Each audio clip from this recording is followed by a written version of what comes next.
Hey there, guys. Thanks for joining me and welcome to another Holy Shed, the littlest parish in the whole of Christendom. And this week we're in the Urban Shed. I'm here in London, where I preached today at our church on one of my favourite stories in the book of Acts. It's the freaky one, where Peter has a weird trance-like experience accompanied by a psychedelic dream, all of which just happened to change the entire future of the church. I love it, but you don't hear about that. You can hear about it. It was recorded, and once it becomes available on the church website, I'll put a link up on Facebook. And if you want to, you can take a listen. But as you know, this month I'm focusing especially on questions that you ask me. I'm always ready to do that, but I'm making a thing about it just now, in May at least anyway. Today I want to address a pastoral issue, personal pastoral issue, one that I'm often asked about. But Jackie, one of our shedsters, articulated it well in a question she asked me this week. I'll summarise what she asked, because like a lot of people, Jackie struggles with the whole notion of the will of God. Is there a divine plan for our lives, and how can we know what it is if there is one? She says, I can't decide what is God's will and what is mine. And she says that prayer meetings that she's visited are often full of people praying, not my will but yours, Lord. And yet, she says, the people seem never to look very happy. And other people seem very sure God has told them this or that. But as she says, how can anyone be sure it's God and not me? I was once directed to the Bible, she says, where Jesus says, my sheep hear my voice. And I was told that the answer to my pressing concern was in that verse. But I still couldn't decide if it was my decision, God's decision, or what. There are a lot of competing voices, Jackie says. Well, thanks for that, Jackie. I think this is an excellent question because these days in particular, you hear all kinds of people, not just Christians, also Muslims and Jews, etc., saying that God told them this or that or instructed them to do certain things. I mean, let's face it, suicide bombers think God told them to blow people up. So, it's pretty clear that saying God told me isn't just daft. Well, that's my view anyway. It can also be dangerous. And I think it is dangerous and manipulative when people tell others what God is saying to them or wants them to do. Do you know, a man once came onto the platform of Central Hall in Westminster in London, where I'd just given a talk to, 3,000 people or something. This man had shouted out at me in the middle of the talk. He didn't like what I was saying, and he actually shouted out from way back in the hall, telling me that he wouldn't stop shouting at me until I stopped saying what I was saying. He was kind of helpfully manhandled out of the hall, and I got on. But then he came onto the platform, as I say, at the end. Evidently, he hadn't liked what I'd said, and he said, I've got a word from the Lord for you, brother. Will you receive it?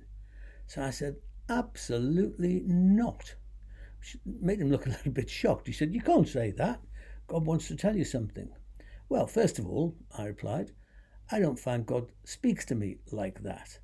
And secondly, I'm pretty sure you just want to tell me how wrong I am and then claim it's God speaking. So actually, no thanks. I hate this kind of stuff, don't you? And the damage that it can cause to people when someone comes along and says, I've got a word from God for you. But let's stick with the whole quandary of knowing God's will for our lives just now. This stuff, I think, can really tie in knots otherwise sane and sensible people. I've counselled dozens, maybe hundreds over the years, who've become neurotic about hearing God or getting it wrong or stepping out of God's will and all that kind of stuff. Much of the problem stems from what I would call the divine blueprint approach to Christian spirituality, which is prevalent in many church circles, especially evangelicals and charismatics. It's the idea that God has got some perfect plan for our lives, mapped out to the last detail, And so the spiritual life becomes like a kind of treasure hunt, trying to track down the words and the clues to put it all together and know what God is saying to us. This leads to sometimes chronic anxiety about how we can know which is God's voice and which is ours, or even which is the devil trying to speak to us. And what I really love is, what is God trying to say to me? It always sounds to me as if God's struggling to spit it out. Give me strength. So life evolves into a spiritual game of like snakes and ladders, making, if you make one wrong move, then you're going to whoopsie slither down the snake away from God's will. And countless Christians fall prey to this kind of thinking, constantly afraid of missing God's best for their lives, or feeling like second-class citizens because they think that they have somehow missed God's best, missed the way. I once counselled a lovely woman who had been abused in every imaginable way by a violent, bullying husband. Her body bore the scars of him stubbing out cigarettes on her and bruises that he'd caused. Eventually, she left him for her own safety and that of her children. But years later, when she met a man who loved her, really loved her, her church leaders told her that remarriage was out of the question if she wanted to remain with God's best for her life. Desperately afraid of displeasing God, she turned down the offer of marriage, choosing instead a life of frustration and loneliness. She'd married the wrong man, taken the wrong fork in the road, and now she had to live with the consequences. I really do hate that kind of religion, don't you? And it takes us straight back to the issue that I mentioned last week or last time in the shed about Godology, because I was saying that that's literally what theology is. Theo is God. Theology is Godology in its most basic and fundamental form. In other words, what kind of God do we believe in?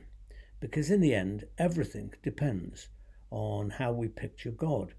One of the best bits of my life, of my work and ministry over decades now, has been and still is liberating people like that dear woman that I just mentioned from the false God that they have been saddled with somewhere along the way. The so-called gospel that scarred her life with guilt and failure and condemned her to years of isolation is wretched and utterly unworthy of the name of God. It's a distortion, a falsification of what the Christian gospel is.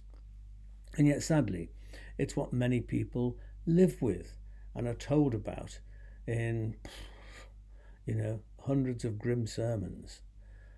But this whole thing, the doctrine of God's second best, well, to be kind, it's a heresy. It's a travesty. It's an affront to everything that decent religion and good sense is about.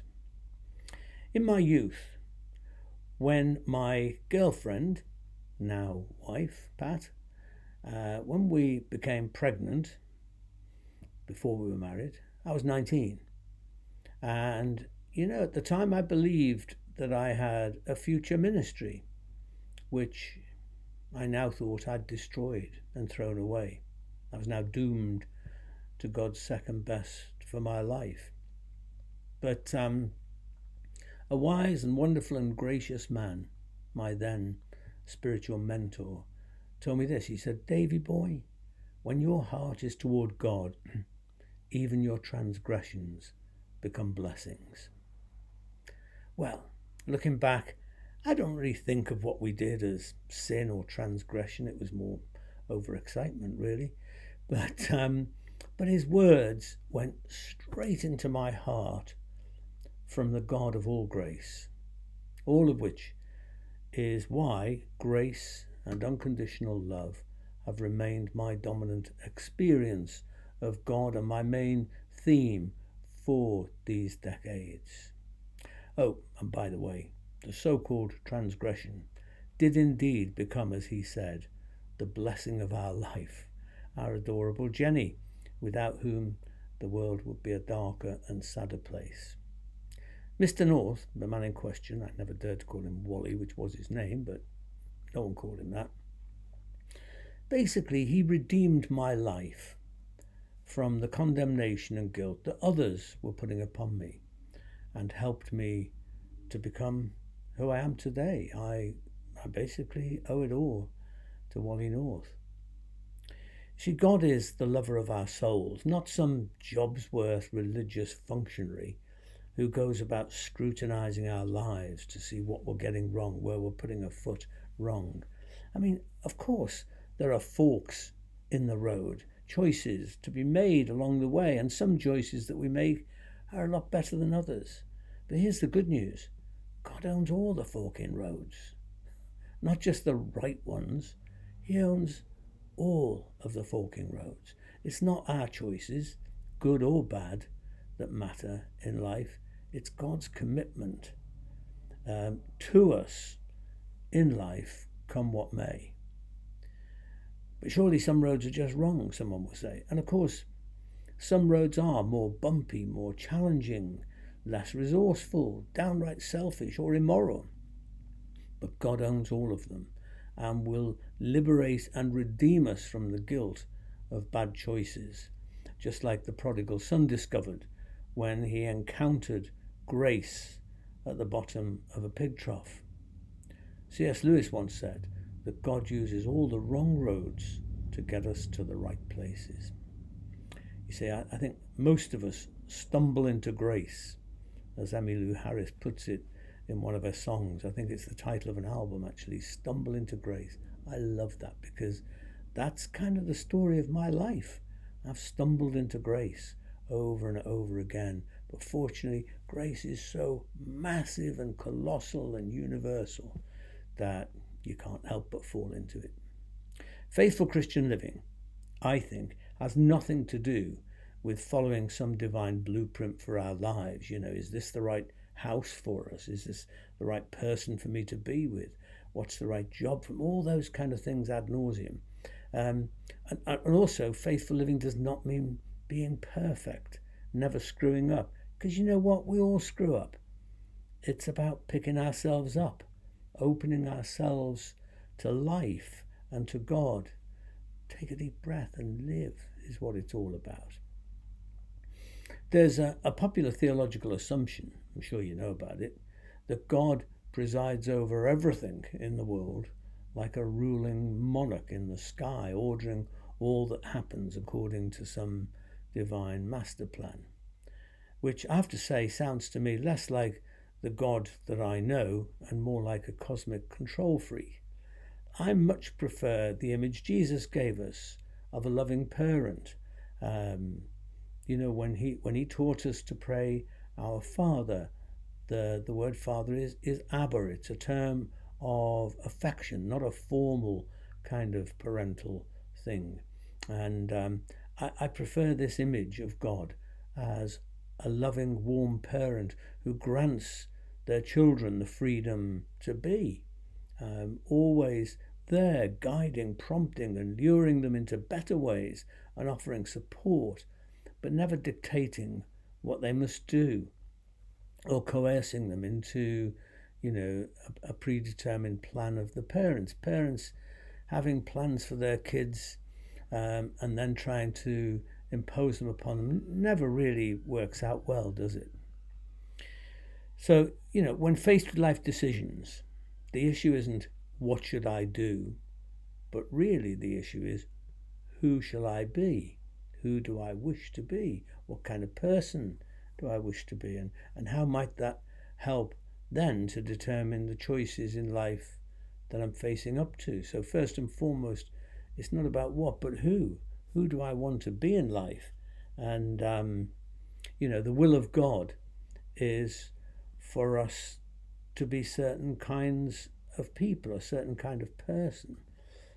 Kind, generous, unselfish, just in our dealings, forgiving others, working for a loving world.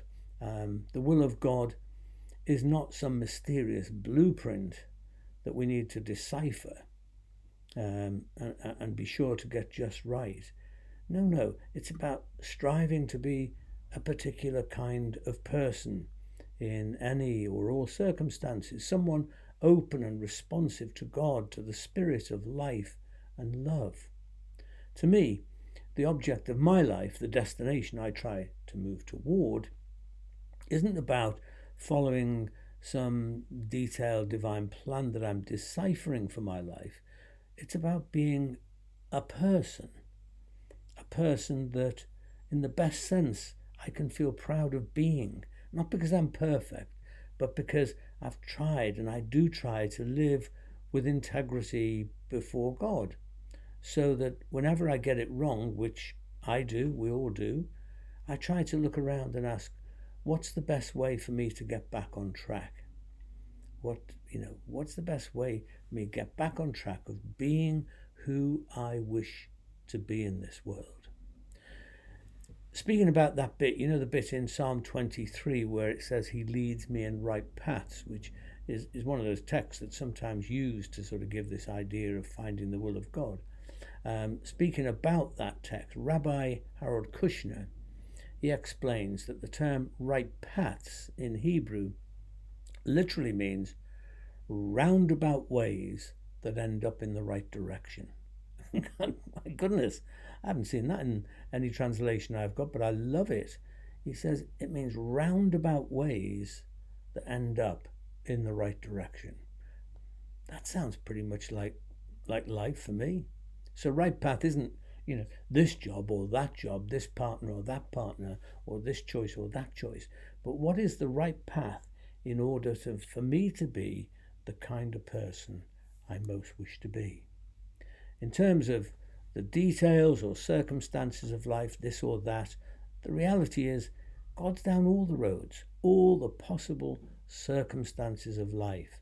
God is down there before we've even gone, ready to help and support us to be the best that we can be in those particular circumstances.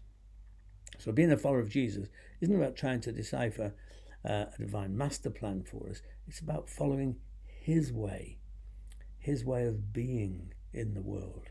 That's what Jesus called his disciples to. I hope all of this helps, because, life is full of forks in the road. That's true. That's life. And forks in the road can be puzzling, perplexing, and challenging. But I think it helps massively to know that God owns all the forking roads.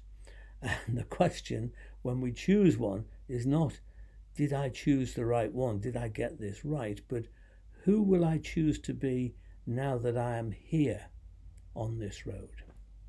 That seems to me to be the question that really matters. So hope that these thoughts can help to lift any feelings of failure or guilt from you, because I know such a lot of Christians claiming to have been saved actually live with a hell of a lot of guilt and a sense of failure. This is so not what it's supposed to be like. So here's a prayer. It's about nothing can separate us from God. Bountiful God, who banishes fear and anxiety, help us to comprehend that nothing can separate us from you, that even at our very worst, you gaze upon us with compassion, your arms ever strong to hold and support. May we entrust our failure or success, our joy or disappointment, our pain, our fears, our regret at what has been or what might have been, into the hands of your redeeming love and never-ending possibility. Amen.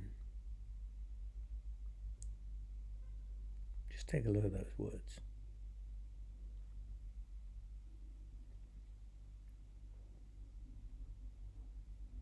Pretty much summarizes what I've wanted to say here today. So if you happen to have a drink handy, I invite you to get it now. I've got some very nice lemonade here.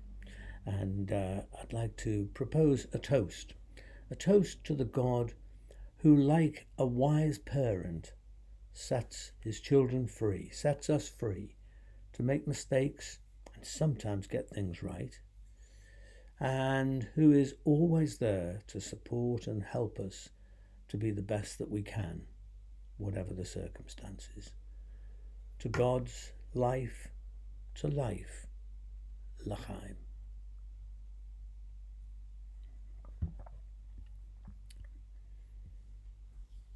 So, by the way, keep sending me questions. I've got some more that I will come back to. As I say, I'm not going to carry on with this as a format sort of ad infinitum. But for the time being, I'm happy to stick with it. If you've got questions you want to ask me, you can post them on Facebook. You can send them to me in a direct message, or you can email at davetomlinson@mac.com, and I'm very happy to give it a go. So if you like what I'm doing here in the shed, you can support us. You can buy us a coffee. All you have to do is follow the link on the screen now to my coffee site, and I'm very, very grateful to all of you who do this, some of you regularly and others occasionally, and who encourage us in lots of other ways too. It's much appreciated. Thank you. So I think that's just about it for now, really. I look forward to seeing you again next time. Take care out there. Be kind. Stay human, because that's what it's all about. And I'll see you soon. I'll leave you with a blessing.